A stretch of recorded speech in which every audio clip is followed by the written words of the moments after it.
Welcome to History of Abnormal. Rat torture, the simplest weapon of fear. Throughout history, rulers and tyrants have relied on elaborate devices of cruelty, iron maidens, racks, and machines of fire. But sometimes the most terrifying punishments required no invention at all. Just a cage, just heat, just a rat. This is the story of rat torture, a method so simple, yet so horrifying, that it spread across continents and centuries.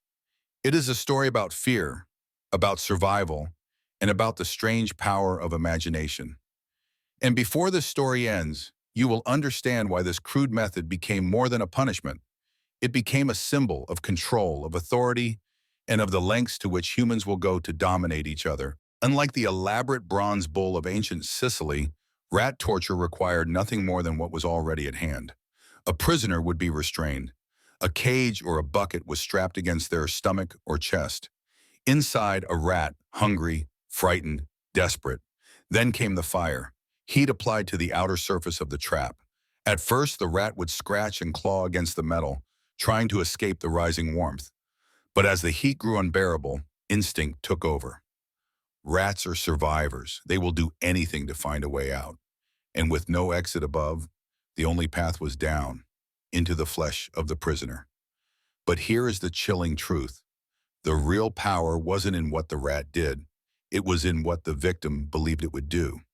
The human imagination filled in the horror long before the body felt it. So imagine yourself there, with the scratching claws just inches away. Would the mere threat of what could happen be enough to break you? Or would you hold firm until the very end? Legends and echoes. Rat torture was never tied to a single time or place. Chronicles from medieval Europe describe it. Rumors from colonial South America say Spanish inquisitors used it to terrify captives. In Asia, whispers told of dungeons where rats became instruments of fear. And then came the stories in literature. George Orwell's 1984 immortalized the idea, a cage of rats strapped to the face, waiting for release. Orwell didn't invent the method. He used it because readers already believed it, because they already feared it. But here is where the story becomes even darker. Historians still debate whether the method was ever widely practiced at all. Perhaps it was rare, perhaps it was only rumor. Yet the legend itself worked. If a prisoner believed rats could be unleashed upon them, they might confess before the cage was ever brought forward.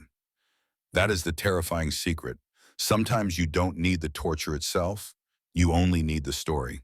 And I want you to think about that. What do you believe is more powerful?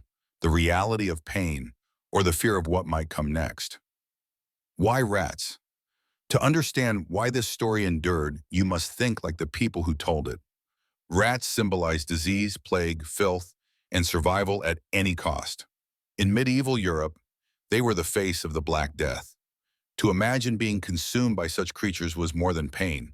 It was humiliation. And this is where the method becomes almost brilliant in its cruelty. It wasn't just about breaking bodies. It was about breaking dignity, making the victim feel lower than the animal itself. But stay with me, because in a moment you'll see how this primitive story still echoes in our modern world, though the cages have changed shape. Fear as control. Tyrants have always known that fear is the strongest weapon of all. The rack, the guillotine, the bull, each designed to terrify the many by punishing the few. Rat torture was different. It showed that rulers didn't need elaborate theaters of pain. They only needed to convince people that something could happen. A rat, a fire, a rumor. That was enough. And when a society whispers about horrors in the dungeon, obedience follows. People police themselves, not because the ruler is watching, but because their imagination is. So here's my question to you. Isn't it possible we still live with cages today? Not of iron and fire, but of fear, silence, and the things we dare not speak aloud. Reflection. So was rat torture real? Some records suggest yes. Others argue it was propaganda. Perhaps the truth lies somewhere in between. But in the end, it doesn't matter. Because the idea itself was more powerful than the act. The scratching of claws, the rattle of a cage, the heat rising beneath. The imagination does the rest. And that is why rat torture endures, not just as a story of cruelty, but as a warning that sometimes the simplest things, the things we see every day, can be turned into the darkest weapons. This has been History of Abnormal, where we uncover the legends and truths of humanity's strangest history. If this story captured you, subscribe and share your thoughts below, because in the end, fear itself may be the oldest weapon of all. Thank you so much for listening. Stay connected as new stories unfold weekly.